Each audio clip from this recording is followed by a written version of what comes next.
Hi friends, అంతా ఎలా ఉన్నారు? బాగున్నారు అనుకుంటున్నాను. మీ అందరికీ నచ్చేటటువంటి హర్రర్ ఎలిమెంట్తో హర్రర్ అండ్ మిస్టరీ కలిపి బాగా దట్టించి రాసినటువంటి మిస్టరీ నవల, అట్లాగే హర్రర్ నవలగా కూడా చెప్పుకోవచ్చండి, మన జయంత సేన. ఈ మిస్టరీ హర్రర్ నవలకి మీ అందరికీ స్వాగతం. ఇంకా మన ఛానల్ని, ఆడియో ఫేస్ ఛానల్ని సబ్స్క్రైబ్ చేసుకోండి, లైక్ చేయండి, షేర్ చేయండి. అట్లాగే కామెంట్స్ రూపంలో మీరేమనుకుంటున్నారో తెలియచేయండి. ఇక ఆలస్యం చేయకుండా మనం మెయిన్ స్టోరీలోకి అయితే వెళ్ళిపోదామండి. రండి, ఆస్వాదించండి, ఆనందించండి, ఎంజాయ్ చేయండి, ఎంకరేజ్ చేయండి మన జయంత సేన. ఇక కథలోకి అయితే వెళ్ళిపోదాం పదండి. నాగరాజు వెంట రంగనాథ్ మౌనంగా అడుగులు వేస్తూ జాగ్రత్తగా పరిసరాలని గమనిస్తున్నాడు. అతడికి అడవి బాగా తెలుసు.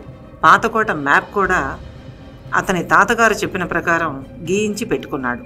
ఇంకా పెళ్లి కాని ఆ 35 ఏళ్ల రాజబంధువు మంజురేఖ మీది ఆలోచనతో, నిధి మీది ఆశతో నాగరాజుని అనుసరిస్తున్నాడు. వెళ్తున్న వాళ్ళిద్దరికీ ఆ క్షణం తెలీదు తాము వెళ్తున్న ప్రదేశం ఇప్పటికే మాయా మర్మాలతో నిండిన విషపు సాలె గూడని, వెళ్ళి చిక్కుకుంటే ఇక తిరిగి రాలేమని, అందులోకి వెళ్ళడమే తప్ప తిరిగి రావడం అనేది ఉండదని. ఈ కొత్త వ్యక్తుల ఎంట్రీతో ఈ సాహసికుల జన్మల కథ ఇంకెన్ని మలుపులు తిరుగుతుందో ఎదురు చూడవలసిందే. సరిగ్గా అదే సమయానికి అసలు మన గెస్ట్ హౌస్లో జరిగిందేమంటే, సరిగ్గా గంటన్నర తర్వాత గెస్ట్ హౌస్ మీదుగా ఎక్కడి నుంచో ఆకాశంలోంచి మెల్లగా దిగి పరుచుకోసాగింది ఓ ఆక్టోపస్ లాంటి మేఘం. నల్లటి వలయాలుగా సాగుతూ సాగుతూ షేపులు మారుతూ ఆ భవనం మీదంతా కమ్ముకోసాగింది. కాసేపట్లో ఆ చుట్టుపక్కల ఆవరించి ఉన్న సంపంగి చెట్ల మీద ఉన్న చిన్న రకాల పక్షులు ఆ చెట్లు వదిలి ఒక్కసారిగా పైకి లేచి తమ దిశను మార్చుకొని వేరే ఎటో ఎగిరిపోయాయి. వాతావరణం ఎందుకో స్తంభించింది. ఉన్నట్టుండి ఆ ప్రాంతం అంతా నిశ్శబ్దమైపోయింది. ఆ భవనంలో ఎడమవైపున్న ఓ పెద్ద గది, కిటికీలు మూయబడి గాలి కోసం మాత్రం ఓ 2 రెక్కలు తెరిచి ఉన్న గది దగ్గర ఆగింది ఆ మేఘం. దాని కాన్సన్ట్రేషన్ మొత్తం ఆ గది మీదనే ఉంది. శూన్యంలో ఆ నల్లటి మేఘం క్రమంగా ఓ ముఖాకృతి దాల్చింది. ఆ ముఖాకృతిలో 2 రక్తపు మొద్దల్లాంటి కళ్ళు క్రోధంగా, క్రూరంగా చూస్తున్నాయి. ఆ చూపుల ధాటికి ఆ గది కిటికీ మొత్తాన్ని కలుపుకున్న అడుగున్నర వైశాల్యమన్న మందపాటి పూర్వకాలపు గోడ భూకంపం వచ్చినట్టుగా వంకర టింకరలుగా బీటలు చీలసాగింది. ఆ బీటలు పెద్దవై కొద్ది క్షణాల్లోనే ఆ గది గోడ ఓ 10 అడుగుల మేర కూలిపోయింది. ఆ కూలినప్పుడు అంతా కూడా అతి నిశ్శబ్దంగా కూలిపోయింది. రవ్వంత చప్పుడు కూడా వినరాలేదు. ఆ ఎర్రటి కళ్ళల్లో క్రూరమైన భావం, అదొక విధమైన వర్ణించడానికి వీల్లేని క్రూరత్వం. ఆ శూన్యంలోంచి ఒక మేఘం 4 అడుగుల వైశాల్యంలో తారు రిబ్బన్లాగా మారి ఆ గోడ తాలూకు గదిలోకి ప్రవేశించింది. ఆ మరుక్షణం అతి నిశ్శబ్దంగా ఆ గది తలుపులు, కిటికీలు అన్నీ మూసుకుపోయాయి. అప్పుడు అక్కడ చోటు చేసుకున్న దృశ్యం పొరపాటుగా ఎవరైనా చూస్తే వాళ్ళ గుండె ఆగి తీరుతుంది. బతికే ఛాన్సే లేదు. ఆ తారు రిబ్బను లాగా మారిపోయినటువంటి ఆ మేఘం గదిలో ఉన్న 4గురిని, ఒకరు విద్య, ఒకరు జయంత, ఒకరు మధుకర్, ఒకరు విక్కీ, చావు బ్రతుకుల్లో కొట్టుమిట్టాడుతున్న డాక్టర్ అగస్త్యంతో సహా 5గురిని దుప్పటిలాగా కప్పి బరువైన వస్తువేదో మూట కట్టుకుని ఎగురుతున్నట్టుగా పైకి లేచి ఆ ఆక్టోపస్ లాంటి ఆకారంలో కలిసిపోయింది. ఆ తర్వాత మరొక రిబ్బను సాగి అఘోరి సుందరకన్యక చుట్టూ కమ్ముకుంది. గత జన్మ నుంచి ఈ జన్మలోకి అందరి జీవితాలని కుతలం చేస్తూ వచ్చిన జ్ఞాపకాలతో పేషెంట్లుగా మారిన విక్కీ, జయంత, విద్యాధరిని మాత్రం పూర్తిగా అదృశ్యం చేసి ఓ దిశగా వెళ్తూ మాయమైపోయిందా మేఘం. మెటీరియల్ మ్యాటర్ని తీసుకుని వెళ్ళి మాయం కావడం ఎంతవరకు నమ్మదగిన అంశం? నమ్మక తప్పదు. అటువంటివి జరిగి తీరుతాయి.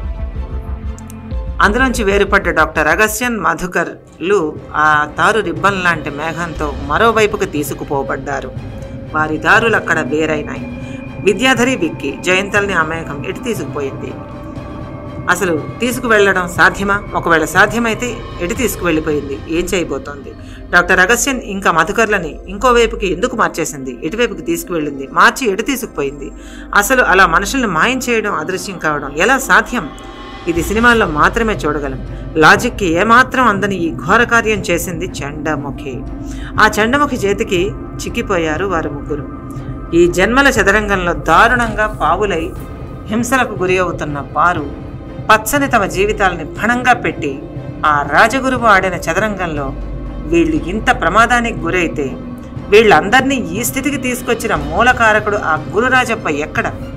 ఈ ఘోర చర్యకి చండముఖి ఎదుర్కోబోతున్న పరిస్థితి ఏమిటి? అసలు మహామాయ దురంధరుడి చండముఖికి చిక్కిన వాళ్ళు ప్రాణాలతో ఉంటారా? అతడు ఉండనిస్తాడా? అగ్నివర్ష, హెజరానంద, సుందరకన్యక లాంటి మహానుభావులు కూడా ఆపలేకపోయారు అంటే కాలం వీరికి ఎదురు తిరిగిందా? మహా తపస్సంపన్నులు, సత్వగుణ శక్తి కేంద్రాలైన వారు కూడా చండముఖి శక్తి ముందు ఊరుకోవలసిందేనా? భయంతో గుండెలు వణికిపోయే ఈ దుస్సంఘటనకి ఎవ్వరు బాధ్యులు? అసలు ఈ దారుణ మారణకాండ ఇలాగే సాగితే అసలు వ్యక్తి డాక్టర్ శశికాంత్ ఏమయ్యాడు? హైదరాబాద్లోని హాస్పిటల్లో కోమాలో ఉన్న డాక్టర్ శశికాంత్ని చండముఖి వదులుతాడా? అన్ని విధాలుగా అవయవాలన్నీ సరిగా పనిచేస్తున్న వాళ్ళనే వదలడం లేదే. అలాంటిది చావుకి బ్రతుక్కి మధ్య ఉయ్యాల కట్టి ఊగుతున్నట్టుగా ఉన్న డాక్టర్ శశికాంత్ని చండముఖి వదిలి తీరుతాడా? అసలు అక్కడ హాస్పిటల్లో ఏమైంది? మధుకర్, డాక్టర్ అగస్త్యన్ ప్రాణాలతో ఉన్నారా? అసలు ఉంటారా? ఈ ప్రశ్నలన్నింటికీ ఒక్కటే సమాధానం. కాలం మాత్రమే చెప్పగల వింత సమాధానం. వేచి చూడవలసిందే. ఎందుకంటే ఎప్పటికీ ఎన్నటికీ కాలమే సూపర్ డిక్టేటర్. అహో మహాదేవ, అమాయకులన్నిట్లు బాధించట తగునా? గత జన్మ జ్ఞాపకాలు రానే కూడని విశేషములు గదా. ఇప్పటికే వ్రాసిన కాగితం మీద మరలా వ్రాసిన లిపి వలె ఈ అమాయకుల జీవితములు బాధాకరముగా అర్థము కాని ప్రశ్నల వలె ఉన్నవి. మెల్లగా సరిచేయు సమయమా లేదు. నీవే నీ మూడో నేత్రము యొక్క శక్తిని ప్రసరింపచేసి దుష్టుల పిశాచికేళిని ఆపవలే. నీ ప్రశాంత సౌమ్య శివంకర శక్తిని మాత్రమే ప్రసాదించి దుష్టశక్తిని నిర్మూలించినట్ల చేయుము. అఘోరి సుందరకన్యక తన మనోనేత్రమున మహేశ్వరుని దర్శించి ప్రార్థిస్తూ ఆ గోడ కూలిన గదిలో పరికించి చూడసాగింది. నేల మీదున్న రక్తపు మరకలకేసి ఓసారి తీక్షణముగా చూచి కళ్ళు మూసుకుంది. అమేయ శక్తి సంపన్నురాలు ఆ స్త్రీ అఘోరి. ఒక్క క్షణం తర్వాత ఆ పరమ శాంత స్వభావి అయిన ఆమె కళ్ళు రవ్వంత అసహనాన్ని సూచించాయి. అమ్మా, ఏమి సెలవు తల్లి? ఈ నేలని చెందిన రక్తం ఎవరిదమ్మా? గొంతు పెగుల్చుకొని అంటున్న డాక్టర్ మునిరాజుని నిశితంగా చూస్తూ, చీకటి పలు కోణములతో విరుచుకు పడుతున్నది నాయనలారా. ఈ చిందిన రక్తము గత జన్మ గురుపుత్రిక విద్యాధరిది నాయన అన్నదామె. బాధగా కళ్ళు మూసుకున్నాడు ఎన్నిశేను. అతడితో పాటు మిగతా వాళ్ళు కూడా. జయరాజ్ మొహం భావరహితంగా ఉంది. తన కూతురు, తన జీవిత ఫలం, తనకున్న ఆశ, తన కోట్లాది రూపాయల ఆస్తికి ఒకే ఒక్క వారసురాలు తన ప్రెట్టి డాటర్ జయంతసేన ఏమయ్యింది? ఎక్కడుంది? అసలు ఏమైపోయింది? ఇన్ని రోజులుగా ఆమె మానసిక పరిస్థితి ఎలా ఉన్నా తన కళ్ళెదురుగానే ఉంది. ఎలా తనని ఈ నరకంలోంచి బయటికి తీసుకువెళ్లడమా అని ఆలోచిస్తూ ఆమెను అలా వదిలి తన మటుకు తాను పోలేక తను అంత వ్యాపారాన్ని విడిచిపెట్టి ఇక్కడే ఉండిపోయాడు. ఆమె కోసమే తన పనులన్నీ వదిలేసి, కోట్ల రూపాయల ఆస్తులు వదిలేసి, అన్నింటినీ మర్చిపోయి ఇక్కడ ఈ మారుమూల అడవిలో తన కూతురి కోసమే పడి ఉన్నాడు. కానీ ఈరోజు తన కూతురే కళ్ళ ముందు కనబడకుండా పోయింది. అసలు ఉందో లేదో తెలియకుండా పోయింది. తనకి స్థితి అవసరమా? ఎలా? ఎవరి ఘోరాన్ని చేశారు? తన బేబీని ఎవరేం చేశారు? ఎవరు అలా ఎత్తుకెళ్లారు? ఎవరు అలా హింసిస్తున్నారు? ఎవరు? అసలు వీళ్ళంతా చెప్తున్న ఈ జన్మల కథ నిజమేనా? ఒకవేళ నిజమే అయితే ఆ మాయల మాంత్రికుడు ఎవరో అది నిజమేనా? ఇవన్నీ నిజమైతే అసలు తన కూతురు ప్రాణాలతో ఉంటుందా? తను మళ్ళీ తిరిగి తన కంటితో చూస్తాడా? తన డబ్బు, హోదా, దర్పం, కంటి సైగతో తనకు కావలసిన పనులు జరిపించుకునే బిజినెస్ టైకోన్ జయరాజ్ ఇప్పుడు తనకున్నవేవీ తన కూతుర్ని కాపాడలేకపోయాయి. ఇప్పుడు ఆమె ఏ స్థితిలో ఉందో కూడా తెలియదు అనే దిగ్భ్రాంతిలో ఉన్నాడు అతను. అసలు తనకున్న డబ్బు, పవరు ఇక్కడ గుడ్డి గవ్వకు కూడా పనిచేయకపోవడాన్ని జీర్ణించుకోలేకపోతున్నాడు. కానీ ఉన్న పరిస్థితిని యాజ్ ఇట్ ఈజ్గా యాక్సెప్ట్ చేయక తప్పని పరిస్థితిలో చిక్కుకొని ఉన్నాడు బిజినెస్ టైకోన్ జయరాజ్. పరిసరాలను పట్టించుకునే స్థితిలో లేడు. జయరాజ్ కళ్ళు ధారలుగా వర్షిస్తూనే ఉన్నాయి. అతన్ని అలా చూసిన మునిరాజ్కి గుండె పిండేసినట్టుగా ఉంది. పాపం తమ్ముడు కేవలం భార్య పోయిన తర్వాత కూతురి కోసమే బ్రతుకుతున్నాడు. మళ్ళీ పెళ్లి కూడా చేసుకోలేదు. తామందరూ ఎంత నచ్చ చెప్పినా అతను జయంతసేనని ఎక్కడ ఆ వచ్చిన మారడి తల్లి ఇబ్బంది పెడుతుందో అన్న ఉద్దేశంతో తన సుఖాలన్నింటినీ త్యాగం చేసి తన కూతుర్ని కళ్ళెదురుగా పెట్టుకొని ఆ సంతృప్తితోనే ఆమె కోసమే బతుకుతున్నాడు. అటువంటి జయరాజ్ ఈనాడిలా చిన్న పిల్లాడిలాగా కుమిలి కుమిలి ఆడవడం చూసి ఆ అన్న మునిరాజ్కి గుండె పిండేసినట్టుగా అవుతోంది. నిర్వేదంగా తమ్ముడి భుజంపై చెయ్యేశాడు.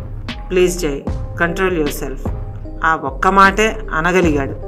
ఓదార్పుగా వినబడిన అన్నగారి మాటలకి అసలు కదలగే లేదు జయరాజ్లో. సార్, ఇప్పుడేమిటి చేయడం? కర్తవ్య శూన్యత ఆ ప్రశ్నలో. అది ఒక్క మిథున్ ప్రశ్న కాదు, అక్కడున్న అందరి ప్రశ్న. గురుమాత ఆదేశించండి. ఇప్పుడేమిటి చేయడం? ఎలా? మీరే దిక్కమ్మా. ముఖ్యమైన మన వారందరూ అదృశ్యమైపోయినారు. ఈ కాలంలో ఇది ఎలా సాధ్యం? చెప్పండమ్మా. మమ్మల్ని ఇప్పుడేం చేయమంటారు? ఒక్కో మాట వేదనగా ధ్వనిస్తుండగా అడిగాడు డాక్టర్ మునిరాజ్. ఇది గైస్ ఈరోజు ఎపిసోడ్ ఎలా ఉంది? మీకు నచ్చిందనే అనుకుంటున్నాను. ఇప్పుడు నేను ఈ ఎపిసోడ్ గురించి అడగబోయే ప్రశ్నకి మీరు మీ ఓటింగ్ రూపంలో, మీ లైక్స్ రూపంలో మీ అభిమానాన్ని, అభిప్రాయాల్ని తెలియజేస్తారని నేను మనస్ఫూర్తిగా అనుకుంటున్నాను.